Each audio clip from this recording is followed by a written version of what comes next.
Hey everyone, Jen here from Autism ADHD on virtually, mixed up. But anyways, I'm here to give you a wonderful gift for this October, which is ADHD Awareness Month. We're going to be talking about the Brain Reward Cascade and explaining why this little itsy bitsy part of your brain explains so much about what's going on with the complexities of ADHD. So I wanted to start out by defining ADHD. And according to the Oxford Dictionary, attention deficit hyperactivity disorder, they define it as a mental condition beginning in childhood and often persisting into later life. This is characterized by persistent difficulty in maintaining attention and concentration, and it's frequently accompanied by hyperactive and impulsive behavior. Now, come on, Oxford. You fix this every year. I expected that you would have a really great definition for ADHD, and you do not. Let me break this down for you. Let's start with a mental condition. ADHD is not a mental condition. It is a result of a brain that functions differently, a brain that has some areas of dysfunction within the brain. For example, the brain reward cascade part of it. It is a brain that is a dopamine starved brain, and that's not a mental condition. Okay, it's been proven. Beginning in childhood and often persisting into later life. Yeah, you know what? There is no often. If you are born with ADHD, you have a brain that looks different on scans, that works differently than everybody else. And that's not something that you just, poof, it fixes. You grow up and, you get like a Ferrari. No, you are basically stuck with the car that you're born with in your brain. Some reason why people might have thought this is take me, for example. When I was young, I was like hyperactive to the max. Like I couldn't sit still. I had so much energy. I was moving all the time. People who know me may find this hard to believe because today, like, dude, I can couch sit like a boss. If I could, I would go weeks without moving. Run for fun? Not unless there's a bear like coming after me or the house is on fire. Am I going to run? I am so energy efficient at this point.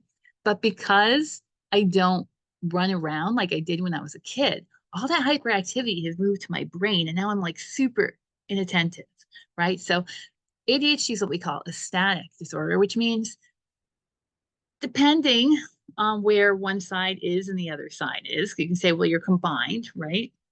But the truth of the matter is, like, I'm heavily inattentive now. You're not seeing the hyperactivity part of me, but it still exists because when I move around more, I'm able to attend better. Okay. If I move around like a nut, right, trying to get stuff done, which we do, like when we leave things to the last minute, I am banging as high attentive level as I'm going to get in my head. Persistent difficulty in maintaining attention and concentration suggests that this is like the be all of what ADHD is. And honestly, I don't have an issue maintaining my attention. I have what's called an interest-based nervous system. And what that means is if it interests me, I can attend to it like forever. Like I can learn so much stuff about the thing that I'm super interested in. And I'm great at like researching stuff now, which makes me good at what I'm doing here with you, right? And research things great because whatever I'm interested in, I'm really interested in. And I can concentrate on those things. The issue is that if it doesn't fall within that minimal part of what interests me, I'm not really going to pay attention to it.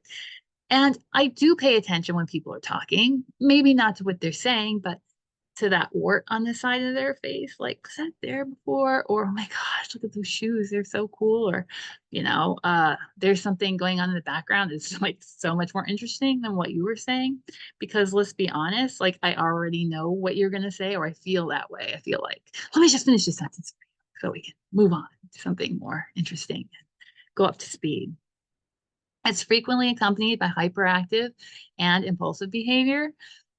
That is true, but it's also true that hyperactivity exists in the brain just as well.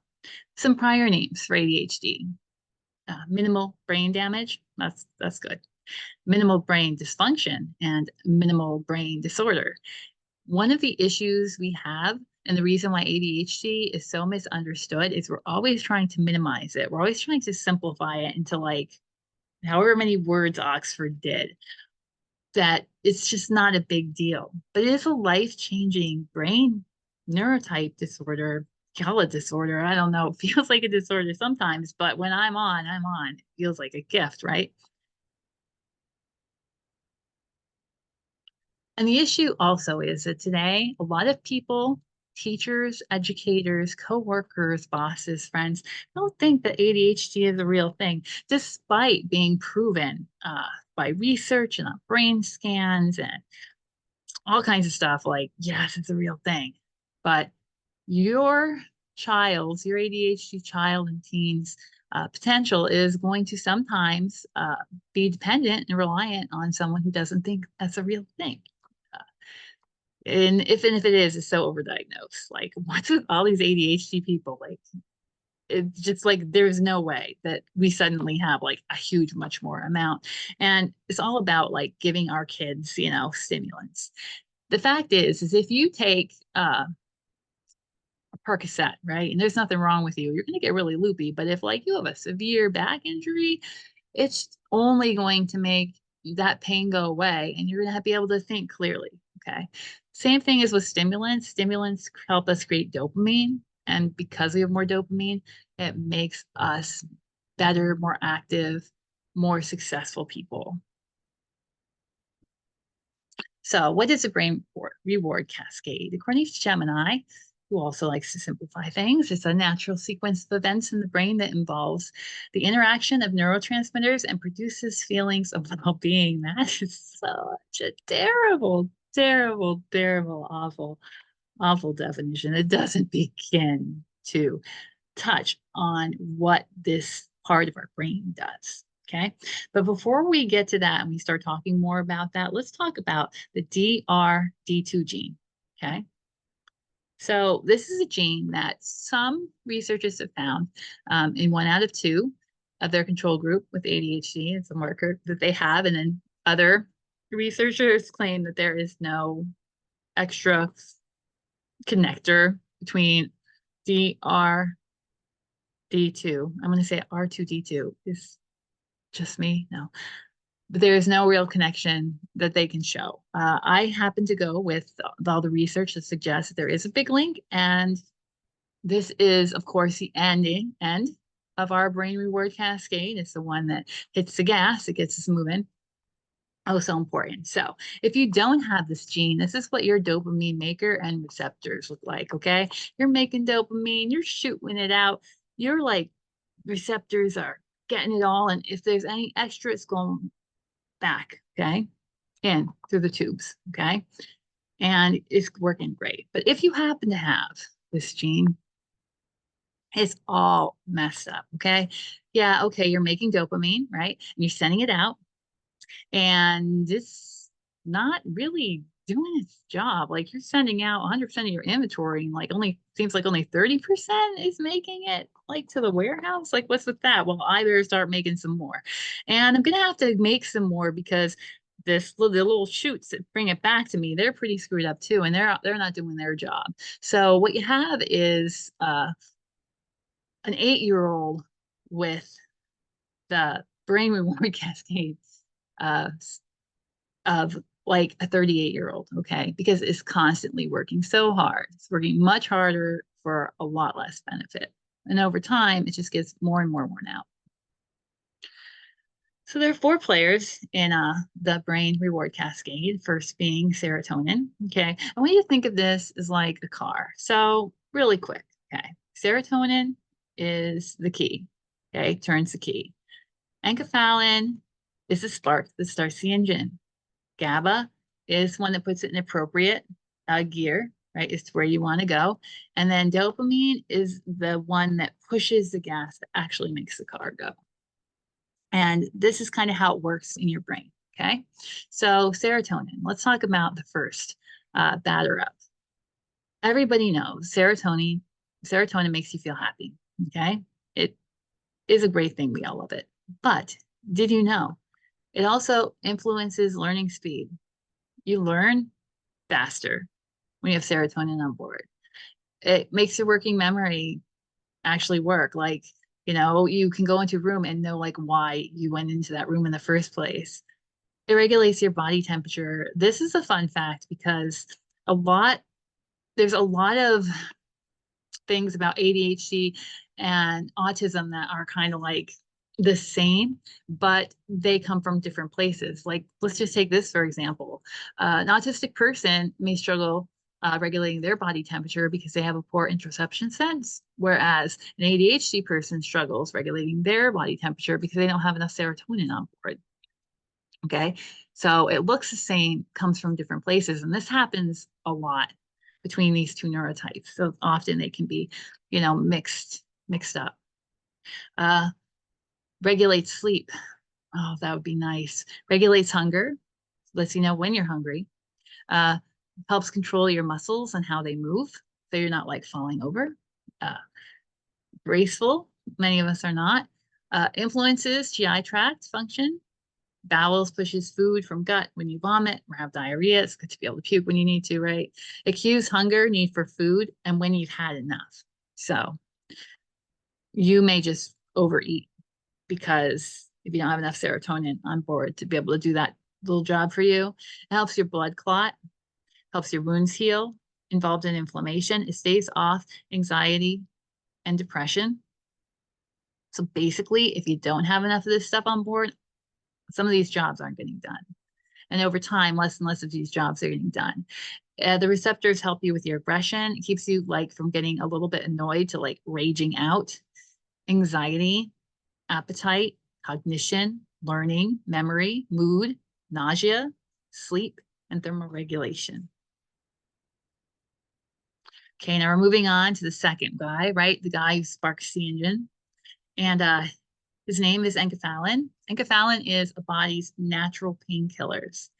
They also integrate sensory information related to pain and emotional behavior, right? So being able to recognize if something hurts as like a bad feeling, or if you should be happy about something or worried about something, like which is it?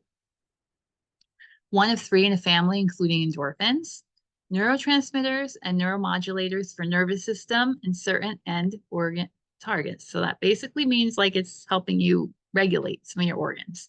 It plays an essential role in cell proliferation and tissue organization during development. So enkephalin receptors, opiates that inhibit transmission at sympathetic and, words are hard, locus coeruleus synapses. I think I nailed 2 out of 3. Basically, fun fact, acupuncture works because of these guys, because it's making you send little acapellans to where it hurts. Like, oh my gosh, my back's killing me. Let's stick a bunch of like needles, right? How does that work? It works because then this is like, oh, dude, I got to go turn those nerve receptors off. This is like not going to work for me. And an also fun fact, and you'll see this disease mentioned again, is that a lack of this neurotransmitter may be involved in the progression of Parkinson's disease. Parkinson's. So, okay, now we're up to third batter, right? GABA. GABA is like the MVP on the team. We need this guy working at his best. He just does so many important jobs. So he produces a calming effect. Like, say, for example, you get really stressed out over something. You're having an emotion of anxiety, and it just builds and builds and builds because enkephalin is not doing its job, right? There's not enough of it on board. This is GABA that's going to like shut off some of those connections that's causing you that much anxiety, and you're going to feel like you're calming down. It slows down and blocks specific signals to the central nervous system and plays a major role in nerve hyperactivity associated with anxiety and stress, right? So like nerves are crazy and then comes along, off. I feel so much better. It improves sleep. Oh man, love you just for that. And it's the opposite of glutamate, which excites and turns on nerve cells to receive messages. This guy turns them off. And when not in balance with other neurotransmitters, it contributes to anxiety disorders, schizophrenia, autism, maybe. I'm not so sure about that one because that's just such a different neurotype in itself. Depression, epilepsy, and is therefore in a lot of medicines. Uh, but we're not sure like how much is actually getting into our brain because there's this great thing called like the brain body wall. So like, it can send anything out, but there's like a huge security system to get it from your bloodstream back into your brain. That's like breaking into, I don't know, Pentagon, some place with a lot of security. And there are some diseases and disorders if you don't have enough of GABA on board. And there they are. I don't want to look like an idiot trying to read a lot of these out, but you can look them up. And GABA does the important job that makes sure that you have the energy to function throughout the day. If you have enough GABA on board, you're getting every task you need to get done throughout the day. You're not blowing your wad in the first 3 hours, right? Because nothing's getting turned off and you're just like, go, go, go, go, go, go, go, which can look like hyperactivity, right? This neurotransmitter is so important. From myclevelandclinic.com, the quote is, to have a properly functioning brain, a delicate balance must be maintained between the inhibitory effects of GABA and the excitatory effects of glutamate. GABA also works together with another neurotransmitter, serotonin mentioned her.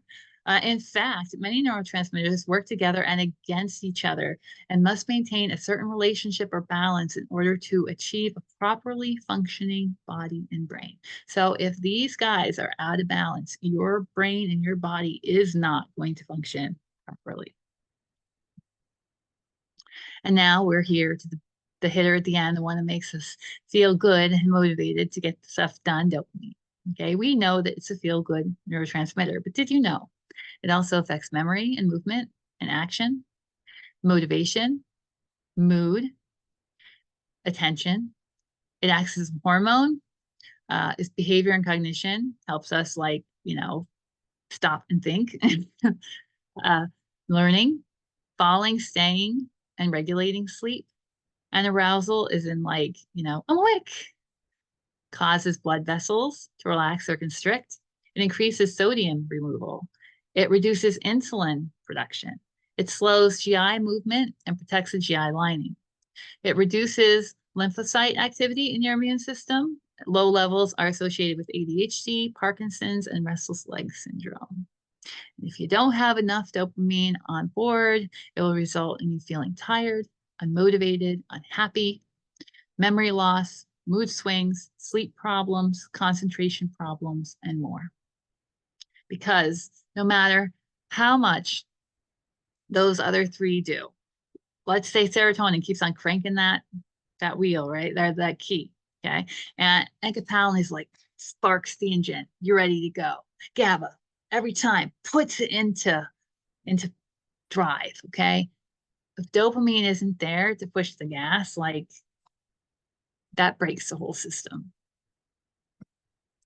So a broken reward center or dopamine deficiency syndrome, as is known, some of the symptoms: impulsivity, emotional dysregulation, struggles with organization, your attention is all over the place, low ability to stay on task, you don't recognize risk or feel appropriate fear, you don't feel pain, recognize pain, or everything hurts, poor working memory, lack of motivation, ability to start tasks, mood dysregulation, executive functioning struggles, unable to feel pleasure or accomplishment, trouble sleeping results in you being tired, time blindness, which is like not recognizing how much time has gone by, prone to depression, prone to illness, and have other health issues.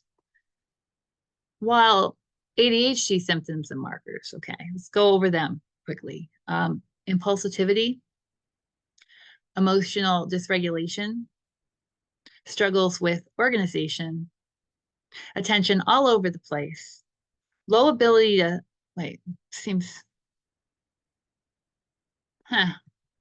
yeah, let's just say ditto, okay? Which is why I truly believe, and I think scientists are continuing to research the D2DR, whichever R2D2 gene, as I will so call it from now, and other reasons why our brain reward cascades are so broken and so dysfunctional because it is this part of our brain that describes all of the issues we have. And now that you know what each of these neurotransmitters really does, hopefully it makes a lot more sense to your brain why you struggle with these. So let's not feel guilty or like broken humans anymore. It's just how our brain works. And we're always doing the best that we can. This is why finding the right medication that helps boost dopamine production is so important. That puts this at least a little bit more in balance. It's never going to be in balance for people like us, but we can reach to being a lot more balanced than we are without that help. Hey everyone, surprise! I got a gift from YouTube. YouTube took down my video because I thoughtlessly used an SNL skit that I thought was really funny and a really great model for what a person with ADHD with their brain reward cascade might look like if it could come to life out in the real world. If you'd like to look it up, you can search SNL, Jingleheimer Junction. And in this skit, caring is serotonin, kindness is enkephalin, unity is GABA, and friendship is dopamine. Of course, Joe Jingleheimer, he would be the broken dopamine receptor. So if you have like 5 minutes sometime, for sure, check it out. But I'm hopeful that what we talked about really did help us understand why we struggle with the things we struggle with. And it helps you understand that, if you have a student with ADHD, you have a child with ADHD, you have ADHD, that this disorder is like super, super complex. And we're never going to have a body and a brain that's functioning like a neurotypical body and brain because our neurotransmitters are out of whack, out of balance. We may not have enough at any given time. So last thing I'm going to leave you with is some ways to naturally boost your dopamine. Some I encourage, some I do not. So some dopamine boosters, releasers, music, love music, laughter, that's great. Carbs, if you eat a carb, your brain releases dopamine if it has it.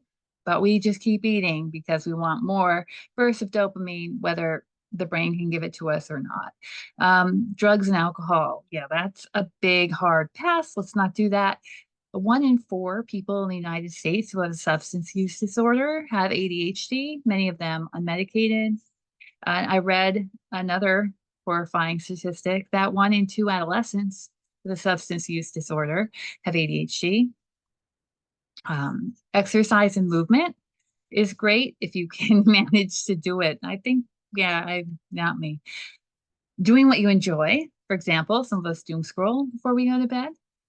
Sleeping, if you can get it. Meditation, if you can sit down long enough to do it. Some other great ways to boost your dopamine are here on the right. You can read through them and, work in what you can every day that you do it and figure out, like, for example, you can, get some exercise and movement while you're walking in the sun, making some vitamin D. Okay. So that's like knocking off a few of the dopamine releasers. So in short, those of you who are like me who have ADHD, do not feel guilty about days you struggle and things that you don't get done. Don't feel like a failed human when you're watching somebody do the dishes and they get it done in like 10 minutes without, like, I don't know, doing other things or, picking up your phone and scrolling. It's important to understand that ADHD is such a complex disorder and a brain change, and we really need to be gentle with ourselves. And if you have a child or if you have a student with ADHD, please recognize that it's a very serious thing indeed. And it is multifaceted, super complex. It's not just a kid can't focus. All right. Well, thank you so much. It's been fun. I hope you all have a great October and that you learn, at least one new thing about ADHD every day.